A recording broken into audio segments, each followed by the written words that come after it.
Drive south on Kolb Road in Tucson, Arizona, and you will pass 4,400 warplanes parked in the desert. Fighter jets, bombers, tankers the size of apartment buildings, just sitting there in the sun, going nowhere. The Air Force calls this place a $34 billion savings account. If you have ever flown on a military aircraft or lived in a country defended by one, some part of what you are looking at was already decided on your behalf. And for most people, that is where the story ends. It shouldn't be. What the number does not tell you is what a plane's presence here actually means for its future. Most of them will never leave. Some have already been halfway dismantled.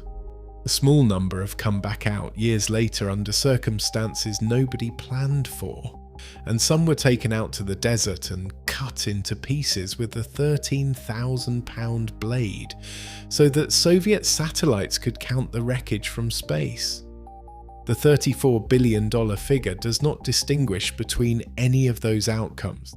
The official name for this facility is the 309th Aerospace Maintenance and Regeneration Group, operated by the Air Force at Davis-Monthan Air Force Base just southeast of Tucson. It covers 2,600 acres, which is roughly the footprint of 2,000 football fields. It holds more than 4,400 aircraft from the Air Force, Navy, Marine Corps, Coast Guard, NASA, the Forest Service, the National Science Foundation, the Department of Homeland Security, and several allied governments.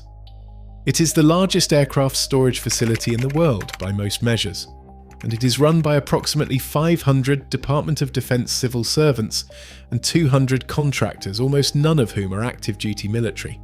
Nearly everyone who works there is a civilian. The facility's inventory has grown by more than 1,100 aircraft since 2019. The Boneyard is not winding down. It is filling up faster than it has in decades. Each plane that arrives goes through a specific intake process before it is allowed to park. This is not parking. It is something more deliberate than that. First, the ejection seat charges are removed, so is any classified hardware, so are the clocks and data plates. The plane goes through a wash because aircraft that served near the ocean carry salt corrosion that will continue working on the metal even in the desert. The fuel system is drained, refilled with lightweight oil, then drained again so a protective film coats the plumbing from the inside. A specialised vinyl compound called Spraylat is sprayed over the cockpit glass and across ceiling points to keep interior temperatures about 10 degrees cooler than the Arizona summer air. Engines are sealed with nitrogen because oxygen corrodes. Tyres are inspected and sometimes wrapped. The plane is then towed under its own wheels to its assigned row. It receives a production control number, and it is assigned a storage category that determines everything that happens to it from that moment forward. Whether it ever flies again, whether it gets stripped, whether it gets sliced apart. The category is the sentence. Type 1000 aircraft are inviolate. No parts come off without written authorization from the specific program office responsible for that aircraft type. They are rep-preserved every 4 years, meaning a crew reapplies the protective coatings and checks the systems. On paper, these aircraft have a high potential to return to flying status.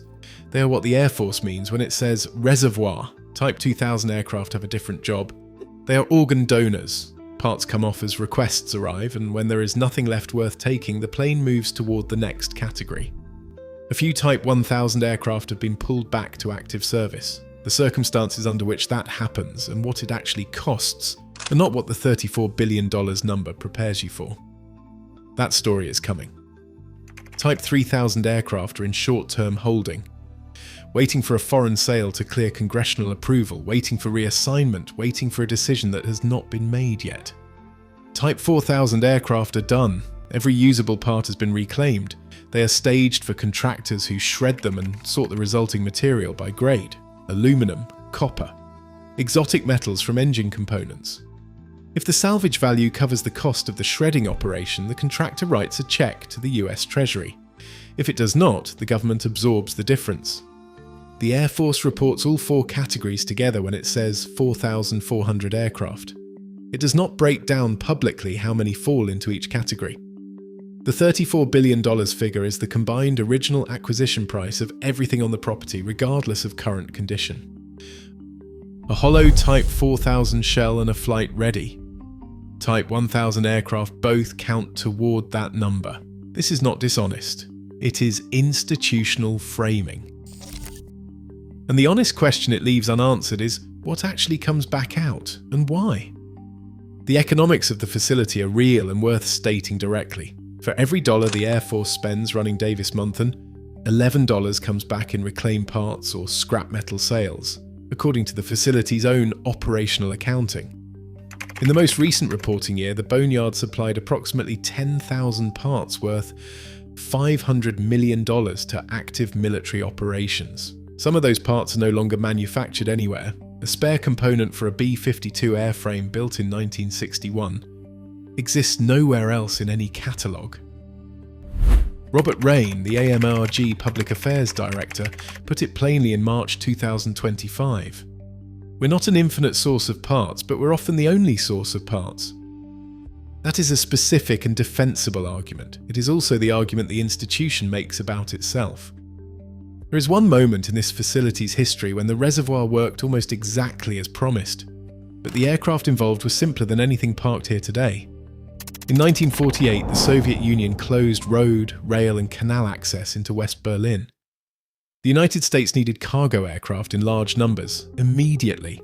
About 1/4 of the C-47 transport aircraft that had been parked at Davis-Monthan since the end of World War II were pulled from storage and returned to flying service in time to support the Berlin airlift.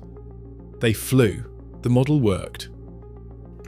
That 1946 decision to store surplus aircraft in the Arizona desert paid off in 1948 in a way that mattered. That is the proof of concept the reservoir argument rests on. The C-47, though, is a propeller-driven transport with no classified systems, no treaty obligations about its fleet size, and no radar-absorbent coatings. Pulling one out of storage in 1948 required mechanics and fuel. The geometry of that recall does not map onto what the Air Force actually has to do today when it needs to reverse a retirement. And it maps onto something else entirely when what is required is not revival, but proof of destruction. In 1991, the United States signed the Strategic Arms Reduction Treaty with the Soviet Union. The agreement required the United States to reduce its B-52 strategic bomber fleet and to do so in a way that could be independently verified. Mothballing was not sufficient. The bombers had to be destroyed, and the destruction had to be observable. The Air Force brought in a 13,000-pound guillotine blade, winched by a steel cable from a crane, and sliced each aircraft into pieces at Davis-Monthan. The pieces were then arranged in the desert in specific configurations so that Soviet surveillance satellites, passing overhead at predictable intervals, could photograph and count the wreckage from orbit. Russian inspectors also flew to Tucson in person to walk the rows. By 2001, 365 B-52 Stratofortress bombers had been processed this way. Each scrapped airframe yielded approximately 150,000 pounds of aluminum and other metals. The Air Force eventually shifted from the guillotine to more precise power saws, because the guillotine caused structural instability in the cut sections that made parts recovery difficult. Precision in the end was more economical than spectacle. That episode tells you something specific about what the Boneyard is. It is not just a place where planes go when they are no longer needed. It is a place where the outcomes of geopolitical agreements become physical. The desert held the evidence, the satellites watched, the inspectors counted. The Boneyard was, for a decade, a compliance theatre for nuclear arms reduction. Under the New START agreement signed in 2010, the same process continued. In 2011, a B-52G designated serial number 580197 became the first bomber eliminated under New START. AAEM-ARG crews cut through the rear empennage, severing the tail section from the fuselage. The treaty called for an additional 38 B-52G airframes to follow. This is the layer of the facility that the $34 billion framing does not address at all.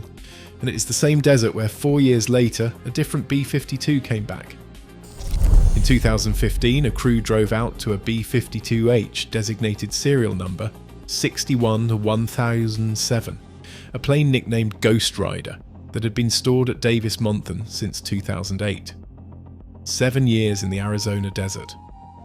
The process of regeneration began. Wiring inspections, hydraulic verification, engine checks, systems testing across an aircraft that had not operated under its own power since the George W. Bush administration. When they finally flew Ghost Rider out to its maintenance facility, the crew kept the landing gear down for the entire flight. After 7 years in the desert, no one was willing to trust the retraction mechanism without a ground test they had not yet completed. The plane flew at 288 miles per hour, gear extended at 23,000 feet, to Barksdale Air Force Base in Louisiana. Ghost Rider was later fully restored and returned to the 5th Bomb Wing at Minot Air Force Base in North Dakota. It is operational today. 4 years later, in 2019, a second B-52 came back. Serial number 600034, nicknamed Wise Guy, had been in storage at Davis-Monthan since 2008 as well. When engineers opened the cockpit to begin their inspection, they found a note written in black marker on a metal clipboard. Left by a crew member at the moment of retirement, it read, AMARG, this is 60034, a Cold Warrior that stood sentinel over America from the darkest days of the Cold War to the global fight against terror. Take good care of her, until we need her again. The person who wrote that note almost certainly expected the plane to be stripped for parts. What actually triggered Wise Guy's resurrection was an accident that happened 8 years after the note was written. On May 19, 2016, a B-52 crashed during takeoff from Andersen Air Force Base in Guam. All 7 crew members survived, but the Air Force was now 1 aircraft below its congressionally mandated fleet size of 76 operational bombers. Treaty mathematics required a replacement, and the only available source was the Boneyard. Wise Guy was selected. A team of 13 to 20 mechanics worked on the aircraft at Davis-Monthan for 4 months just to make it airworthy enough for a ferry flight. The plane had cracks in the rear landing gear. 2 engines were missing, all fuel cells and hoses needed replacement. Tyres, ejection system overhaul. After reaching Barksdale, full restoration required 550 personnel across multiple maintenance disciplines and cost approximately $30 million. Wise Guy returned to Minot Air Force Base in March 2021, rejoining Ghost Rider at the 5th Bomb Wing. Its first career had accumulated 17,000 flight hours. Its second career is still accumulating. 2. That is the total number of B-52s ever pulled from Davis-Monthan and returned to active operational service, out of the hundreds that have been stored there over 80 years. 2. Both because other aircraft in the active fleet were lost or damaged, neither because of planning. The reservoir was not drawn from deliberately, it was drawn from by accident. That number is the honest accounting of what the reservoir model delivers at the B-52 level. There is a related story about what the Boneyard cannot hold at all, and it requires a different location. When the Air Force officially retired the F-117 Nighthawk stealth fighter in 2008, the obvious destination was Davis-Monthan. The Boneyard is where everything goes, but the F-117 presented a different problem. Priority Level 3 security had been mandated for the stored aircraft, requiring double perimeter fence lines, double surveillance coverage, and special access required clearances for anyone who came near them. The Boneyard did not have that infrastructure. An official Air Force history later obtained under the Freedom of Information Act stated it directly. The logical repository for the F-117, the AMARG, lacked the security resources required under Priority Level 3, thus the selection of the Nevada facility. The Nevada facility was the Tonopah Test Range Airport, a classified installation about 150 miles northwest of Las Vegas that had been the F-117's home base during its entire covert operational period in the 1980s. The aircraft were stored there with their wings removed, in climate-controlled hangars under the kind of security that does not appear on public tours. Some of them continued flying after official retirement, used as surrogate targets for testing air defense systems against stealth-like radar profiles.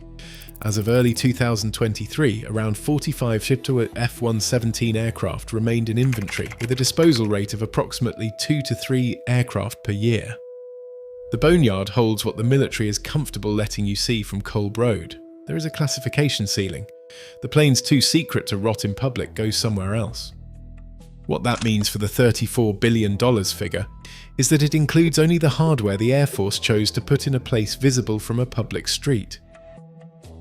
The Boneyard is not only where decisions about aircraft end up, it is sometimes where the argument about those decisions is still being conducted, in metal, on the ground. The most active version of that argument involves an aircraft the Air Force has been trying to retire since 1984, the year production ended. The A-10 Thunderbolt II, called the Warthog by almost everyone who has flown or worked on it, is a subsonic ground attack jet built around a 30mm Gatling cannon. It was designed to fly low and slow over a battlefield and destroy armoured vehicles. When the last A-10 rolled off the production line in 1984, the Air Force immediately asked Congress to retire the entire fleet. The case was straightforward. The A-10 was too slow and too specialised to survive against Soviet air defences, and the money maintaining it should go to faster, more capable aircraft. Congress said no. Every version of that argument since has followed the same pattern. The Air Force makes the case for retirement, Congress blocks it, the aircraft is kept flying, the Air Force sends the oldest and most worn frames to the Boneyard in small batches while lobbying to accelerate, Congress tightens the restrictions. The argument repeats.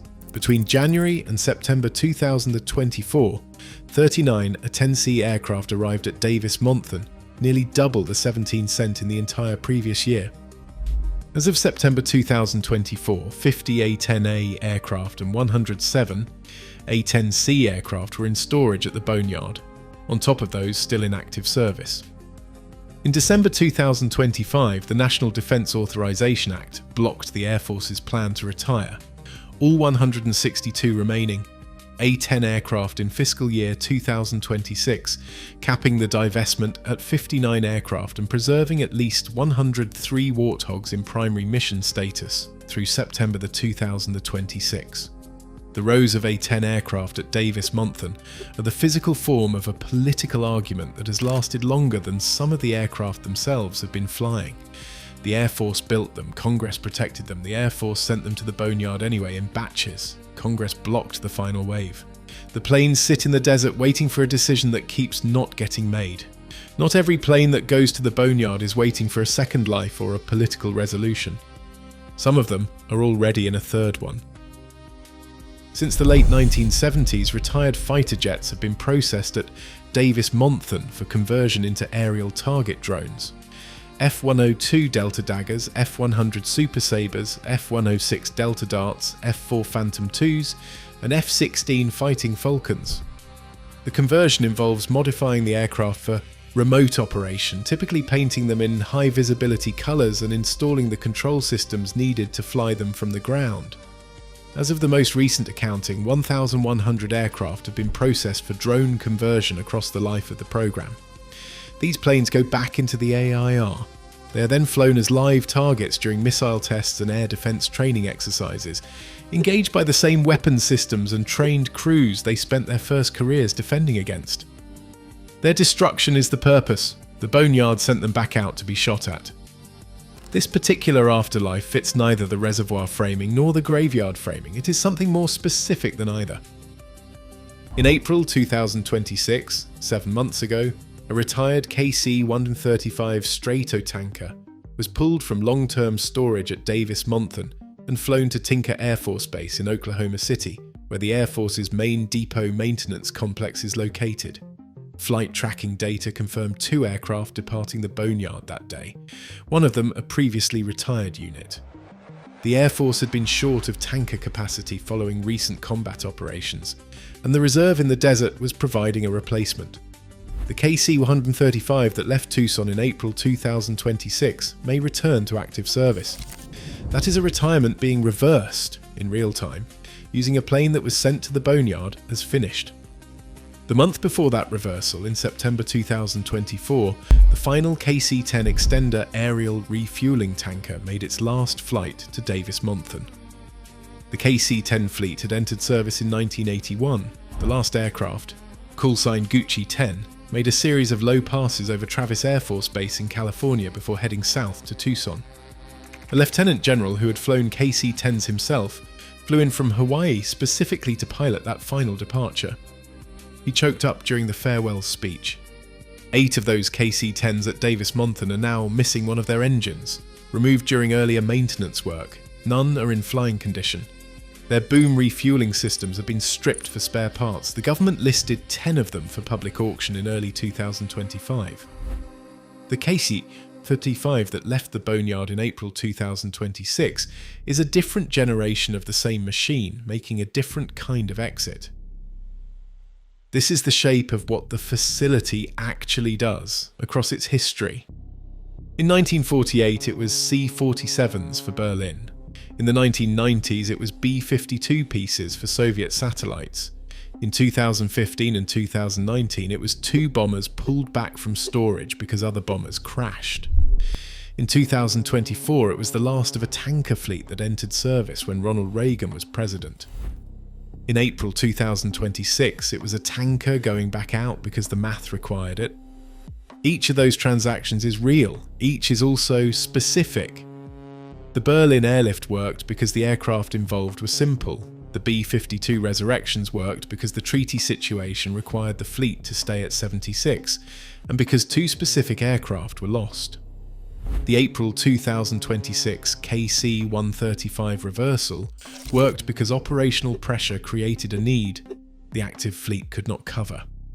The Air Force says the facility is a savings account that returns $11 for every dollar spent. That is accurate. It is also the argument an institution makes about the thing it runs. The harder question is what the facility says about the promises made when each of those 4,400 aircraft was built, funded, flown, and eventually determined to cost more to maintain than it was worth to keep. The Sonoran Desert is a very good place to leave something you're not sure what to do with.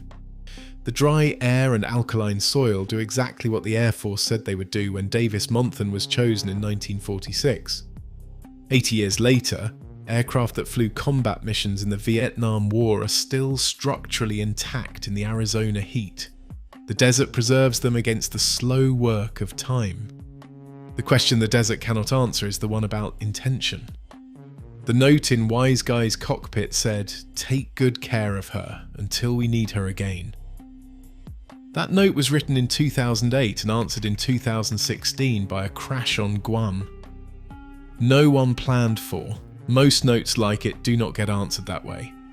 Most planes parked in the Arizona desert are waiting for a future that looked necessary when the aircraft was built and looks different now. Drive south on Kolb Road and the rows stretch further than you can see. The Air Force calls it a reservoir. For the planes that come back out, it is. For the ones that do not, it is the place where the system parked its certainty and quietly moved on.